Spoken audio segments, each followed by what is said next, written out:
You've killed rosemary before. Don't lie. You grabbed that fragrant little pot from the garden center, pictured it sprawling over a stone wall or perched on a sunny kitchen windowsill like something out of a Tuscan postcard, and you brought it home and gave it a good spot, good soil, and steady water because that's what you do for a plant you actually care about. 6 weeks later, it was a pile of brown, brittle stems that crumbled the second you touched them. Here's what nobody tells you standing in that garden center aisle. Rosemary doesn't die because you're bad at this. It dies because almost everything you've been told about caring for it is backwards. The watering advice is wrong. The soil advice is wrong. And the pruning advice, if you actually follow it, will kill the plant permanently. Not slow it down, kill it. In the next few minutes, I'm handing you 5 secrets that flip all of that conventional wisdom upside down.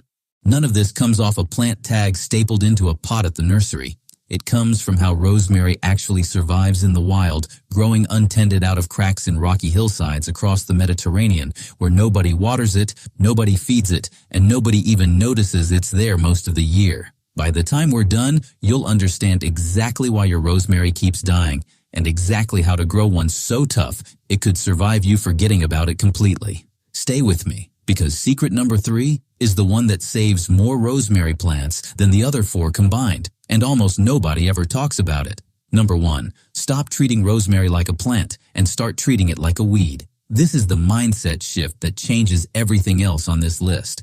Rosemary is not some delicate herb that needs babying. It's a tough Mediterranean sub-shrub wearing a nice smell as a disguise. Out in the wild, it grows straight out of cracked limestone on hillsides that get baked by sun for months at a stretch, hammered by wind, and go weeks, sometimes months, without a drop of rain. Nobody's out there with a watering can checking on it. Nobody's working compost into the soil around its roots. It thrives purely because everybody leaves it alone. So when you bring rosemary home and immediately start treating it like a needy houseplant, tucking it into your richest garden bed, watering it on a strict schedule, feeding it the same way you feed your tomatoes, you're smothering a hillside survivor in comfort it never asked for and doesn't want. And comfort is exactly what kills rosemary, not neglect. Comfort. So do this instead. Find the worst spot in your yard, the sunniest, driest corner where nothing else wants to grow because the soil's thin and the sun is brutal. That's not a problem spot for rosemary. That's paradise. A south-facing slope is even better, especially if the soil there is rocky and everything you've ever tried to plant there has quietly failed. Stop saving that spot for something more forgiving and stop feeling guilty about it. Rosemary wants your worst dirt, not your best. Save the compost and the rich topsoil for the plants that need it, your vegetables, your annuals, whatever else you're babying this season. Give rosemary the leftovers, the scraps, the corner you were almost embarrassed about, and it will do something that surprises most first-time growers. It thrives there. It gets bushier and more fragrant in bad soil than it ever will in good soil. Once you accept that rosemary wants to be neglected, not pampered, you've already fixed the single biggest reason most people lose it in year 1. Number 2, the soil trick that mimics a Mediterranean hillside. You've probably heard the phrase well-drained soil so many times it's stopped meaning anything. Most people hear it and assume their regular garden bed counts. It doesn't. For rosemary, well-drained means something far more extreme than whatever you're picturing right now. This is the part that works. When you dig the planting hole, make it twice as wide as the root ball, but only as deep. Take the soil you just dug out and throw away roughly half of it. In its place, mix in coarse builder's sand, horticultural grit, or crushed limestone if you can get your hands on it. Not the fine play sand from a kid's sandbox bag, the gritty, chunky stuff that water runs straight through without even slowing down. Blend that into what's left of your native soil, and you've basically rebuilt a small slice of Mediterranean hillside in your own backyard. Then do the part almost everyone skips. Build a small mound and plant rosemary right on top of it, raised 2 or 3 inches above the surrounding ground. That mound sends water running away from the crown of the plant instead of pooling around its base. Because the truth about rosemary catches new gardeners off guard every time. It almost never dies of thirst. It drowns. Even in the middle of summer, even when the weather feels bone dry to you, soggy roots are the real threat, not dry ones. That little mound is often the entire difference between a rosemary bush that's still thriving in 15 years and one that rots out before its first winter is even over. One more piece of this. If you've been mixing compost or manure into your rosemary bed because it sounded like the responsible thing to do, stop doing that today. Rich soil makes rosemary grow soft and leggy, and it opens the door to root disease you'd never see coming. It also waters down the entire reason you're growing it. The essential oils that give rosemary its scent and its flavor get concentrated when the plant is a little stressed and diluted the second it's pampered. A rosemary bush raised in rich compost is a weaker, blander version of the plant you wanted. Keep the soil lean and mean, and the plant pays you back for it. Number 3. The watering rule that saves 9 out of 10 rosemary plants. This is the one I promised you at the very start. The secret that on its own does more for your success rate than everything else on this list combined. Are you ready? Stop watering your rosemary. Almost entirely. I know how that sounds. Every instinct you have as a gardener says a struggling plant needs more water, especially in the heat of summer, especially when it's looking tired or pale around the edges. But rosemary's tired look almost never means thirst. It's usually the exact opposite. Wilting, yellowing lower branches, that dull grayish cast that makes you reach for the hose out of guilt, 9 times out of 10, those are signs of overwatering, not underwatering. This is the rule that works. For the first 2 to 3 weeks after you plant it, water deeply once a week so the roots have a chance to establish themselves. After that, you only water when there's been no rain for 2 to 3 weeks, and the soil, 2 inches down, is bone dry. Stick a finger in the dirt to check. If you feel any moisture at all, walk away and come back in a few days. When you do water, water deeply and infrequently. Soak the area thoroughly, one time, then let it dry out completely before you even think about watering again. In winter, don't water at all. None. Not even during a stretch of dry weather. Wet roots combined with cold soil is the single biggest killer of established rosemary plants, and more people lose a mature bush to a well-meaning winter watering than to any pest or disease you could name. Your rosemary is dormant. Let it stay dry and let it sleep. If you're growing rosemary in a pot, tighten every one of these rules even further.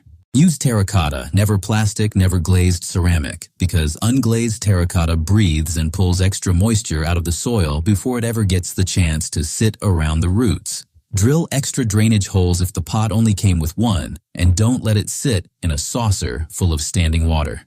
Honestly, just get rid of the saucer entirely and save yourself the temptation. Number 4. The pruning method almost nobody teaches you correctly. If you've ever pruned your rosemary and watched it slowly turn into a woody, hollow shrub with leaves clinging only to the very tips, you're not alone. That happens to nearly everyone who ever picks up a pair of shears. Pruning rosemary is genuinely counterintuitive. You need to cut it back harder than feels comfortable, but you also need to know exactly where the line is, because cross it and you've damaged that branch permanently. The method itself is simple, but the details matter.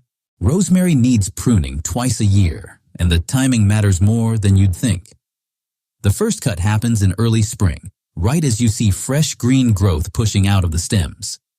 Take sharp pruners and shape the whole plant into a tidy dome, cutting back roughly a third of the green growth. That's real growth coming off, not a polite trim, because you're sculpting the shape you want this plant to hold. The second cut comes after the plant finishes flowering, usually mid to late summer depending on your climate. This time, you're cutting a little harder, removing the spent flower stems along with another inch or two of green growth underneath them, again shaping everything toward that same tidy dome. Now for the rule that actually saves the plant. Never under any circumstance cut into the bare, woody, leafless brown stems at the base. Rosemary, like its Mediterranean cousin lavender, does not reliably grow new shoots from old wood. Cut into that brown wood and that branch is gone for good. It will not fill back in no matter how much you baby it afterward. Always leave green growth above the wood line. You're trimming the leafy canopy, never touching the woody trunk underneath it. Stick to this from the very first year, even when the plant feels too small and delicate to cut, and you feel a little cruel doing it anyway. and your rosemary will stay dense and productive for a decade or more. Skip a season or two of pruning, and it starts splitting open down the middle, going hollow and woody at the core, and within 2 or 3 years, it becomes unsalvageable. No amount of careful pruning will bring it back once it's gone that far. The rosemary that never dies is really the rosemary that gets cut correctly, on schedule, every year, without fail. Number 5. Choose the right variety for the climate you actually live in. This is the secret that decides whether the first 4 even matter at all. A huge number of the rosemary plants that die in home gardens die because the wrong variety went into the wrong climate from day one. The plant that shrugs off a hard frost without blinking is a completely different animal from the one that thrives on a humid coastline. And mixing them up is where most people go wrong before they've even planted anything. There are roughly 3 groups worth knowing here. Cold-hardy upright varieties, things like ARP and Hill Hardy, are your pick if you live somewhere with real winters, actual snow, and freezing nights. These varieties have been bred and selected specifically to shrug off cold that would flatten a typical rosemary plant outright. Then there are the tender, showier, upright varieties. Tuscan Blue is the classic example here. Gorgeous, fast-growing, strongly flavored, but tender when the temperature drops. It hates hard frost. If you live somewhere mild, a coastal climate, or you're growing in a pot you can drag indoors for winter, Tuscan Blue is fantastic and worth every bit of the extra effort. If you're anywhere that sees a real freeze, treat it as an annual or plan on moving it inside each year. Finally, there's the prostrate trailing group, varieties like Prostratus and Huntington Carpet. These sprawl and cascade instead of growing upright, which makes them perfect for spilling over a stone wall, tumbling down a bank, or trailing out the side of a container. They're generally less cold-hardy than the upright cold-tolerant types, so treat them the way you'd treat Tuscan Blue if your winters get harsh. Match the variety to where you actually live, not the climate you wish you had. Don't plant Tuscan Blue somewhere that freezes hard every January and expect it to shrug that off. Don't overlook ARP or Hill Hardy if you're gardening somewhere truly cold. They were bred for exactly that fight, and they'll outlast almost anything else you try. Walk into the nursery already knowing which group fits your zone, and you've done more for your rosemary's survival right there than most people ever bother to. So there you have it. 5 secrets, and now you know exactly why rosemary keeps dying on you, and exactly how to grow one so tough it could survive being forgotten in the corner of your yard for weeks at a stretch. Treat it like a weed, not a pampered houseplant. Build it a gritty little hillside instead of a rich flower bed. Water it almost never, and never at all once winter hits. Prune it hard twice a year, but never ever cut into the bare wood. And choose the variety that fits the winters and summers you really get, not the one that just looked prettiest at the nursery. Go back outside and look at your rosemary again with all of that in mind, and I promise, you'll see exactly what it's been trying to tell you this whole time. If this saved your rosemary, or if it's going to save the next one you plant, do me a favor and drop a comment telling me which of these 5 surprised you the most, or which one you've been getting completely backwards this whole time. I read every one of them. And if you want more of this, go ahead and hit subscribe, because we put out a new plant guide just like this one every week. The plants everyone swears they can't keep alive, with the real reasons why and the fixes that work. Until next time, get out there, find the worst, sorriest spot in your yard, and go plant something in it.